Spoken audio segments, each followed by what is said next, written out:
والوں کی طرف سے کوئی دعوت طعام نکاح کے موقع پر نہیں۔ اس سے ایک تیسرا نتیجہ خود بخود نکل آیا،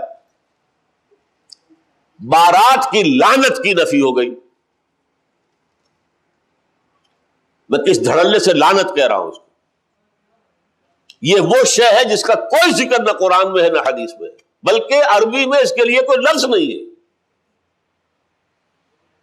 بارات، اور جب سے وہ جوش بلی آبادی کی کتاب آئی تھی یادوں کی بارات، مجھے تو اس لفظ بارات سے انتہائی نفرت ہو چکی۔ بھائی نکاح مسجد میں ہونا ہے، لڑکی والے لڑکے والے جمع ہو گئے، اب نکاح ہو گیا، اپنے اپنے گھروں کو جاؤ۔ اب لڑکی کی رخصتی وہ بھی ہم نے ایک رسم علیحدہ بنا لی ہے، رخصتی کے وقت بھی کیا کچھ ہوگا۔ لیکن رخصتی حضرت فاطمہ کی کیسے ہوئی تھی؟ پہلی بات تو یہ کہ حضرت علی کے پاس کوئی گھر نہیں تھا، وہ فقراء صحابہ میں سے تھے۔ ایک انصاری صحابی نے انہیں ایک حجرہ دیا، اس میں حضرت فاطمہ ودا ہو کر گئی، لیکن حضور ہی کے گھر کی مستورات جا کر چھوڑ آئی وہاں پر۔ کوئی لڑکے والوں کی طرف سے یا خود لڑکا بھی نہیں آیا، کیونکہ کچھ لوگ آئیں گے تو کچھ نہ کچھ تقریب تو کرنی پڑے گی۔ کیسے ہو سکتا ہے کہ آپ کے گھر پر آئیں اور آپ انہیں نہ ٹھنڈا گرم کچھ نہ کھلائیں، اور گرم ہوگا تو چائے ہوگی تو کچھ نہ کچھ تو اس کے ساتھ ہوگا۔ وہ ہوتے ہوتے ہوتے ہوتے وہی چیز بڑھتے ہوئے ایک پوری رسم بن جائے گی اور ایک پوری دعوت بن جائے گی۔ تو بارات کا کوئی تصور اسلام میں نہیں۔ نمبر 3، جہیز کا کوئی تصور اسلام میں نہیں۔ یہ خالص ہندوانہ پس منظر ہے ہمارا۔ ان کے ہاں جہیز کیوں ہے؟ اس لیے ہے کہ لڑکی کا وراثت میں کوئی حصہ ہے ہی نہیں، وارث صرف لڑکے ہوتے، بلکہ ان کے ہاں راجپوتوں میں اور ہمارے ہاں بھی جاگیرداروں میں روایت یہ کہ بیٹوں میں بھی تقسیم نہیں ہوتا۔ تقسیم تو در ہو کر تو وہ تو اتنی چھوٹی سی ملکیت رہ جائے گی، پھر ان کا روب کہاں رہے گا، دبدبا کہاں رہے گا؟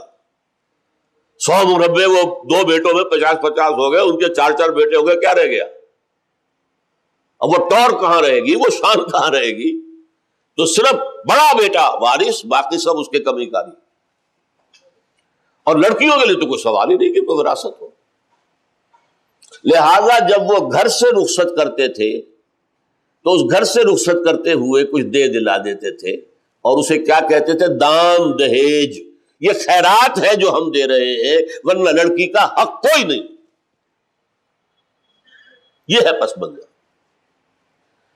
اور چونکہ عام طور پر یہ شہر جیسے کراچی جیسے تھوڑا ہی ہوتا تھے، چھوٹے چھوٹے بستیاں گاؤں ہیں، اور ہندوؤں میں بھی رواج یہ ہے کہ دور شادی کرو، قریبی منع کرو۔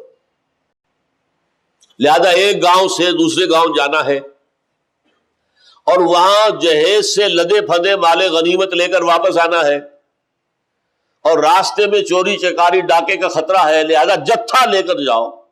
یہ بارات ہے، یہ جنج جو ہے، یہ بارات یہ اس لیے جتھا جائے تاکہ جو مال غنیمت وہاں سے لانا ہے اس کی حفاظت کا بندوبست ہو جائے۔ اسلام میں کوئی جہیز نہیں، قطعاً کوئی جہیز نہیں۔ البتہ اس معاملے میں ہمارے ہاں جو ایک مغالطہ ہے وہ سمجھ لیجیے۔ حضرت فاطمہ کا جہیز رضی اللہ تعالی عنہ، اس جہیز کا لفظ وہاں پر استعمال کر کے جنہوں نے بھی کیا ہے، ظلم اٹھایا ہے امت کے اوپر۔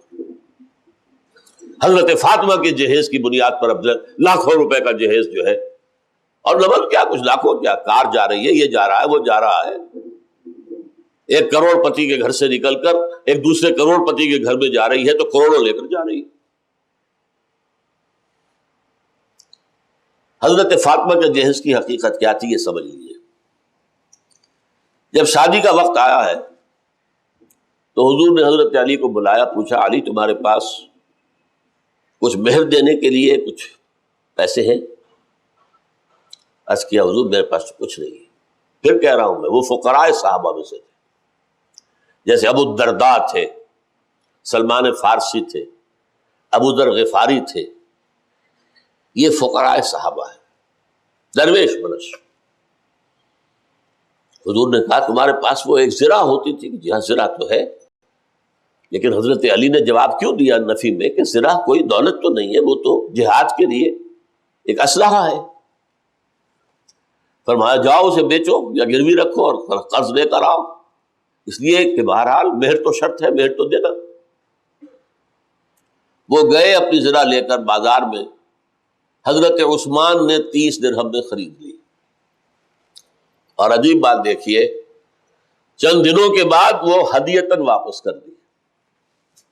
اس وقت خرید لی کہ اگر میں یہ کہوں گا کہ نہیں یہ رہنے دو، میں تمہیں پیسے دیتا ہوں، تو حضرت علی کی عزت نفس کو ٹھیس پہنچتی کہ یہ مجھے خیرات دے رہے ہیں. اس وقت خریدی ہے 30 درہم میں، پھر ہدیتاً بعد میں پیش کر دی.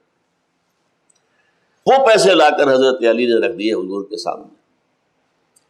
اس میں سے کچھ آپ نے اندر بھجوا دیے دلہن کو تیار کرنے کے لیے، کوئی اس کا اچھا لباس، کوئی خوشبو، کوئی چیز تو ہو. اور باقی سے وہ سامان بنایا. ایک گدا جس میں کھجور کی چھال بھری ہوئی، 2 تکیے ان میں بھی کھجور کی چھال بھری ہوئی، ایک مشکیزہ کنویں سے پانی تو لانا ہی ہے، ایک چکی گندم میسر ہو یا جو پیسنے تو پڑیں گے روٹی کے لیے، 1-2 اور برتن. یہ اس پیسے سے بنایا گئی ہوئی چیزیں تھیں. حضور نے اپنی جیب سے 1 پیسے کی کوئی شے نہیں دی جسے جہیز کہہ سکتے. حضور ہی کی دوسری صاحبزادی کا نکاح ہوا ہے.